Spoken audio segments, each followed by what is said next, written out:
2024 has been an absolutely amazing year for gaming.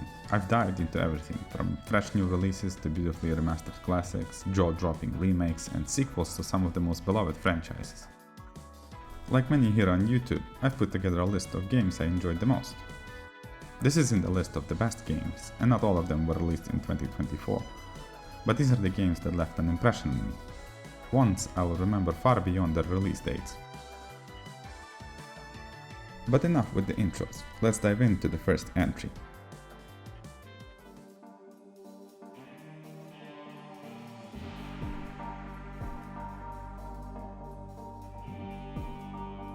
Armored Core 6 Fires of Rubicon was a huge surprise for me. I've never truly dived into the series before, though I did try a couple of the PSP titles back in 2012. Being a From Software games, the makers of Elden Ring and Dark Souls, I expected the game to be brutally challenging and packed with mechanical depth, and that is exactly what the game is about.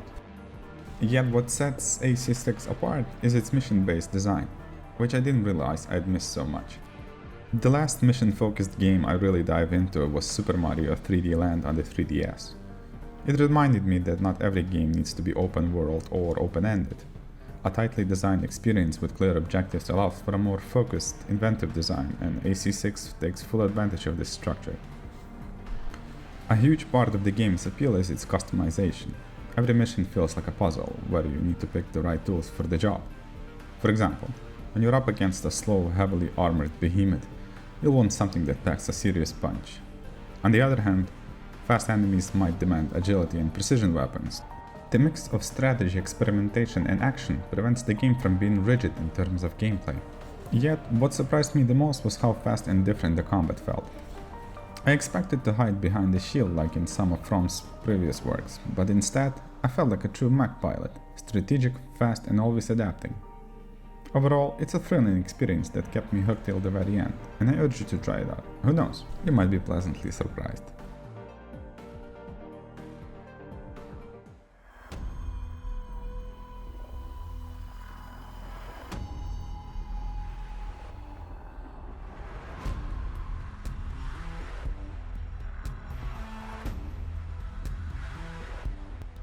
Control absolutely lived up to the hype.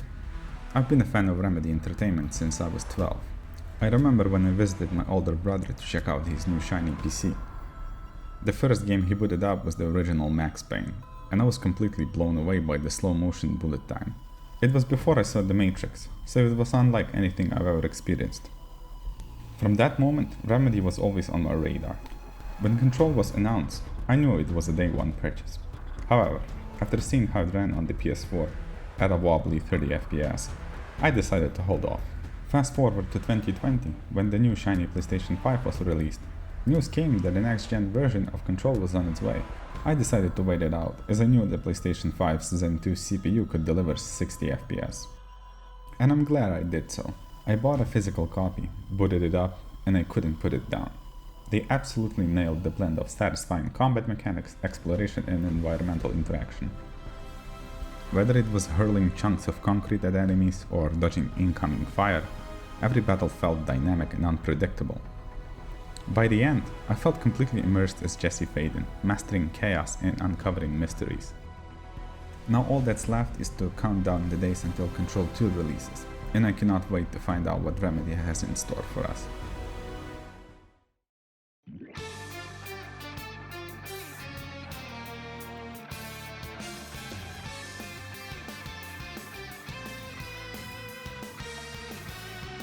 Persona 5 Strikers might be the best sequel to a game I've ever played. I bought it for the Switch the moment it hit the store shelves, worried that Atlas might do a short print run. But at the time I had no intention of playing it.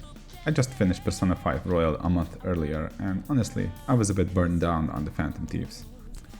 Fast forward a couple years to the announcement of Persona 5 Tactica, I kinda realized that I have Persona 5 Strikers sitting in my backlog, so I decided to boot it up.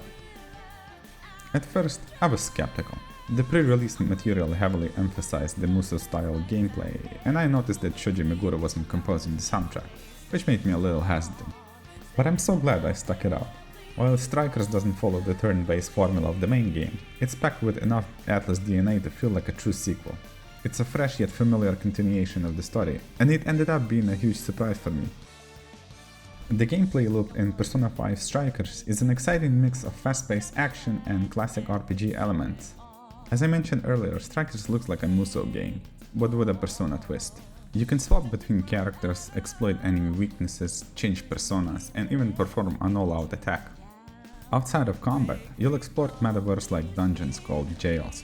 These are packed with simple but satisfying puzzles that always have a theme to them. However, one thing that is missing from the main games are the social links. Instead, bonding moments are limited to story beats and light-hearted group interactions. Even so, the mix of combat and downtime creates an engaging loop that still feels true to the Persona experience. Overall, I think Persona 5 Strikers is a worthy sequel to an excellent game. The Musou elements are kept to a minimum, striking a great balance between action and strategy, while still staying true to the Persona series. The soundtrack, despite not being composed by Shoji Meguro, is surprisingly faithful to the original style and perfectly complements the game's tone. After playing Strikers, I can't shake the feeling that Atlus might integrate elements of this game into their next Persona entry. It feels like a natural evolution of the series. But whatever the Persona team does next, I highly recommend giving Persona 5 Strikers a try. Don't let it gather dust in your backlog. Give it a shot, you might find yourself just as invested as I was.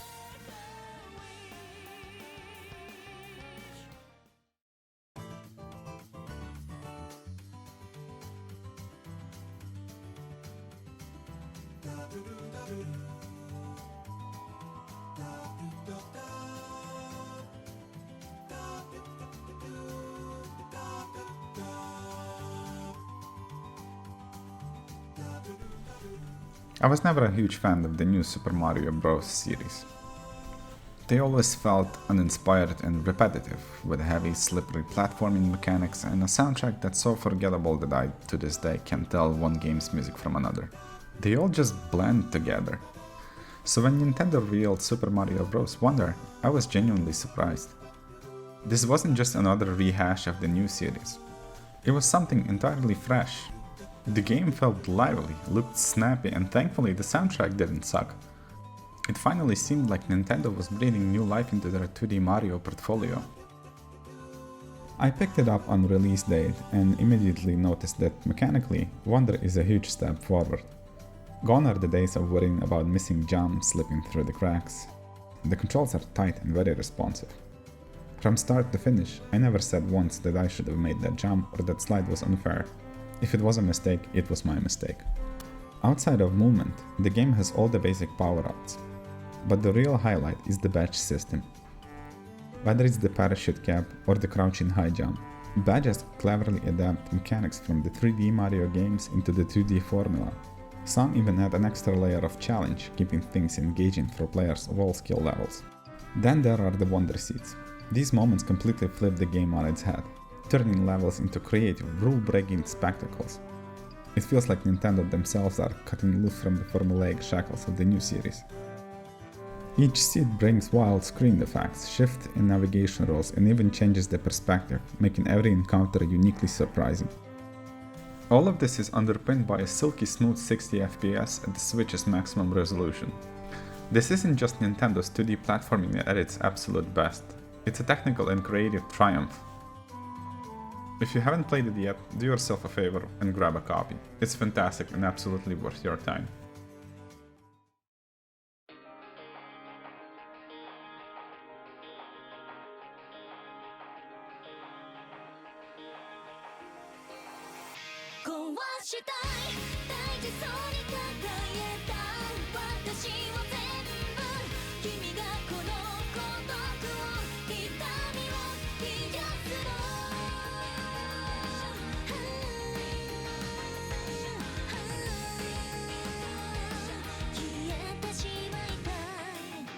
I never owned a Wii U, but I was always intrigued by Nintendo's RPGs on the platform. Whether it's Xenoblade Chronicles X or Paper Mario, Nintendo consistently delivers some of the best experiences in the genre. At the same time, I'm a big fan of Atlus games, especially the Shin Megami Tensei series. So when Nintendo announced a crossover between Fire Emblem and Shin Megami Tensei, I was immediately interested. That is, until the first proper trailer dropped. What was initially pitched as a Fire Emblem cross SMT collaboration evolved into Tokyo Mirage Session Sharp FE, and the reaction was mixed. Some laughed, others raged, and I was just relieved I didn't bought a Wii U for this. However, I did pick up a Switch in 2017, so when a port of TMS Sharp FE Encore was announced, I saw it as a perfect opportunity to try the game. And you know what? It's actually pretty good. Don't get me wrong, back then, TMS was not a good reason to buy a whole Wii U for it, but it's absolutely worth getting a copy now if you already own the Switch. So what is the game about?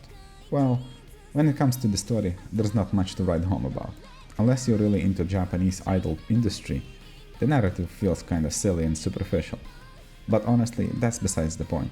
Beneath the subjectively dull premise lies an excellent RPG crafted with Atlus's trademark polish and flair. Frankly, it feels like a Persona Light game.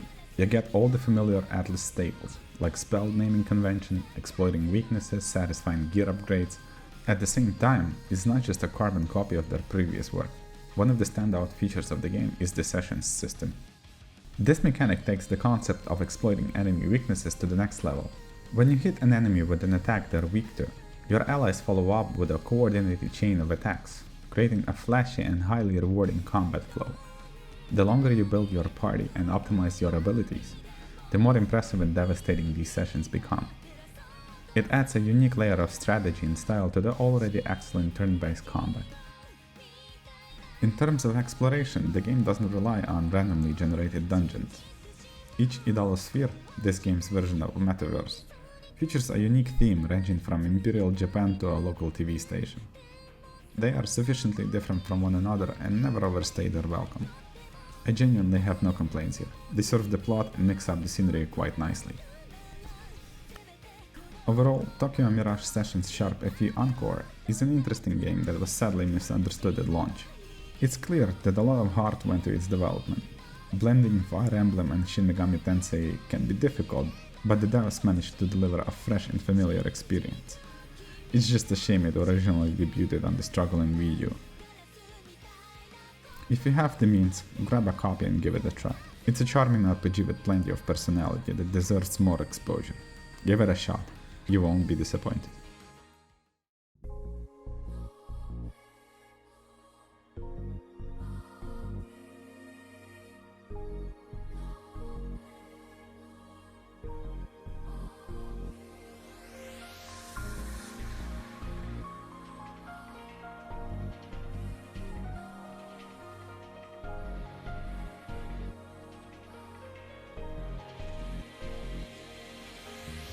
Stellar Blade is my favorite release of 2024. Ever since it was called Project Eve, I had my eyes on it. While many dismissed it as a Bayonetta clone for PlayStation, I found the game to be super intriguing, mostly because how the game looked. South Korean developers have a way with colors that other devs just don't. Whether it's the combination of glossy materials, the golden hues of the sun, or the turquoise glitter, it immediately pops with a lot of energy. And in a flurry of announcements, it stood out the most. But visuals are just a single component of Stellar Blade. It is first and foremost an action game. While it doesn't reach the same heights as Bayonetta does, it delivers a more grounded and deliberate combat experience. Every move feels weighty, charged with energy and demands precision, turning each encounter into a thrilling test of skills. Unlike many action games, Eve doesn't magnet stick to enemies. Once you activate a skill, you actually need to connect a hit, which requires careful positioning and spacing. Another standout feature is the parry mechanic. Not only does it allow you to stagger enemies, but it also builds up your skill gauge, letting you unleash devastating attacks on weakened foes. The game also features a powerful gun with various bullet types. What I like the most about this game's range combat is that ammo isn't unlimited. Every shot counts and adds an extra layer of tactical decision making. When exploring the world, Stellar Blade incorporates most staples of an action game. You'll engage in light platforming, solve puzzles, upgrade the character and take on fetch quests. The game also spices things up with minigames, including an exhilarating board dashing sequence, intriguing underwater segments and challenging tower climbing sections, all of which add variety and keep the experience fresh. Bosses are another highlight of the game. They are incredibly varied and demand different strategies to overcome. One encounter might require mastering ranged weapons while others test your parrying skills. Some even combine both elements to keep you on your toes. Outside of main bosses, the game also features optional ones. While these side bosses may not be as grand or cinematic as the main ones, they offer a rewarding challenge and an opportunity to further hone your skills. Plus, they always drop valuable resources that you can later use to improve your equipment. Speaking of equipment, Stellar Blade incorporates RPG elements, though they don't feel particularly impactful. From my experience, you can complete the game without upgrading anything. However, if you find yourself struggling with a tough boss, upgrading your equipment can provide just enough of a boost to tip the scales in your favor. That said, it's more of a supplemental system than a necessity. You don't really need to engage with it to succeed. The game's most impactful aspect is its soundtrack.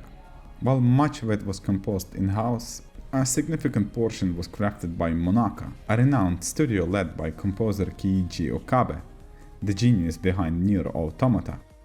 The soundtrack doesn't just complement the gameplay, it amplifies the narrative and atmosphere, making each scene resonate on a deeper level. It's genuinely incredible how the composer managed to convey the mood. It fits like a glove, and I listen to it almost daily. But no game is perfect, and Stellar Blade does have its weaknesses. And that weakness is the dodge mechanic. While it does look flashy when you time it correctly, it doesn't really add anything outside of actually dodging the incoming attack, which I guess is the point. What I mean is that the time frame that is allotted for you to counterattack is somewhat short and kinda hard to pull off. Plus, landing a perfect dodge is easier if you just spam the dodge button, which kinda defeats the purpose of the mechanic.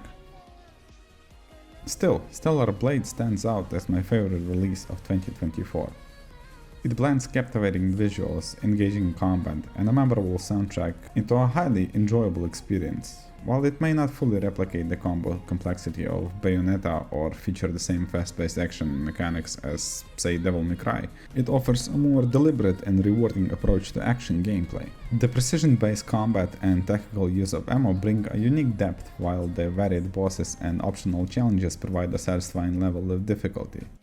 Stellar Blade proves itself as a standout title that I'll be returning to again and again. If you're a fan of character action games, this is the one you shouldn't miss.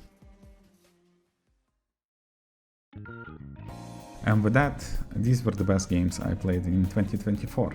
While there are many more I haven't talked about, and there are some that I'm still playing, these are the games that left a lasting impression on me, and they're all very, very good, so thanks for checking out my list. Hopefully you found some new games to add to your own backlog, and let me know in the comments which games stood out to you the most.